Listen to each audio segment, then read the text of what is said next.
This is going to be, as Sean mentioned, a fairly short presentation. I think it's important to highlight Falco because it is one of Osisko's big investments. Really, the great thing about this project actually is the history of how Osisko got involved. And I think it's worth spending a few seconds just going over that because it highlights sort of the dedication to creating value that exists within the group. So Falco is a project that was spun out of Alexis Minerals, and we were, as Osisko, one of the founding shareholders back in 2010. It was spun out into a company called Drug Capital, which was renamed Falco Resources. And in the last 4 years, it's become, it's gone from basically a $5 million market cap to becoming a major gold development project in one of the best mining jurisdictions in the world.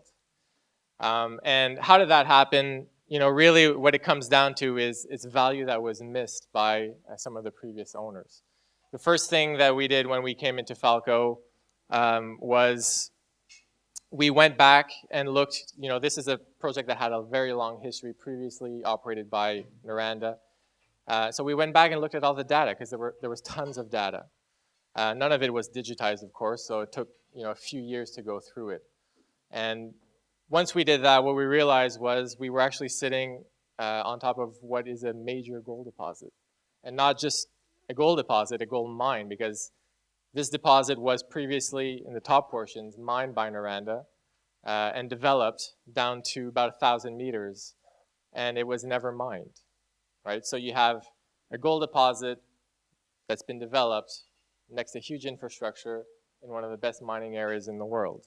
Well, if you compare that to many other stories today, that is something that is hugely desirable in the market. So that's the history of Falco.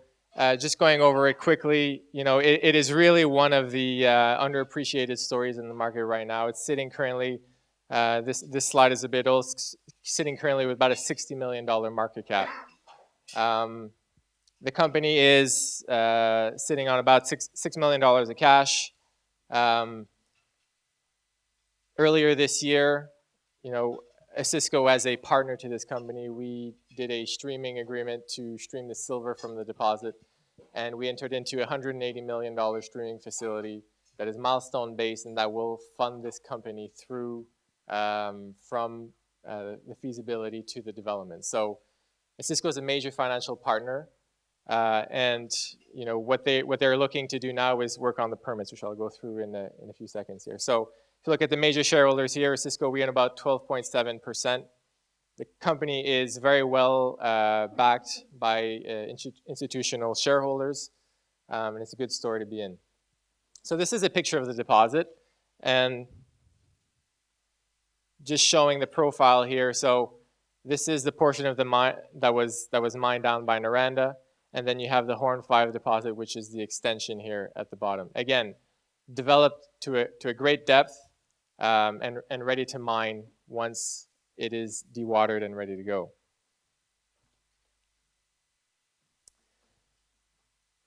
Earlier last year, Falco did produce a feasibility study for the HORNE-5 deposit. So these are just some of the highlights. Essentially what it is a bulk tonnage underground deposit. And using modern technology, we're able to outline some very positive economics. So it has about 6 million ounces of gold reserves today, and a total of 8 million if you include the inferred resources. And this is gold equivalent. The average annual production is 220,000 ounces of gold. So similar in scale on an annual basis to the Eagle project. It is an underground mine. That'll be mine about 15,000 tons per day. So a very, very large mine. And again, we think that this is a mine that we've outlined the initial economics with about a 15-year mine life, but very likely to be extended 20 plus and even 30 years. So this will be a long-term mine, and in the current environment, backed by some significant players.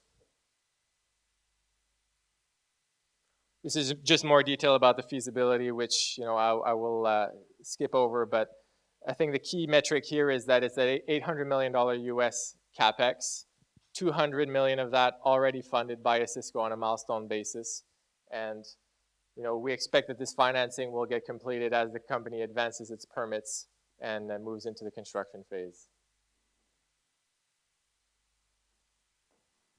So again, just to show you the economics, so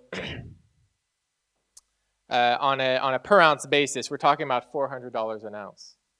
Okay, so the way we think about this project, it is, in many different ways, analog to Canadian Malartic, just as an underground mine.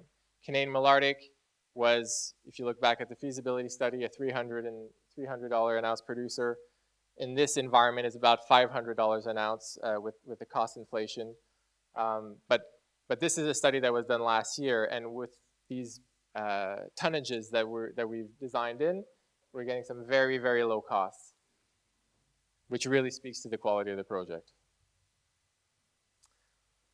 Just in terms of the schedule, so as I mentioned, so the company put out their feasibility study. They're currently working to obtain their permits. We think that this is a project that will be up and running sort of in the 2022-2023 phase. The key hurdle for this project is that it is sitting underneath the HORNE smelter. And so we have Glencore as a partner, which is obviously something that we are working on, and they will be hand in hand with Osisko and Falco, part of the development of this project. So getting them on site is a key part to getting the permits, and so we're completing that work right now.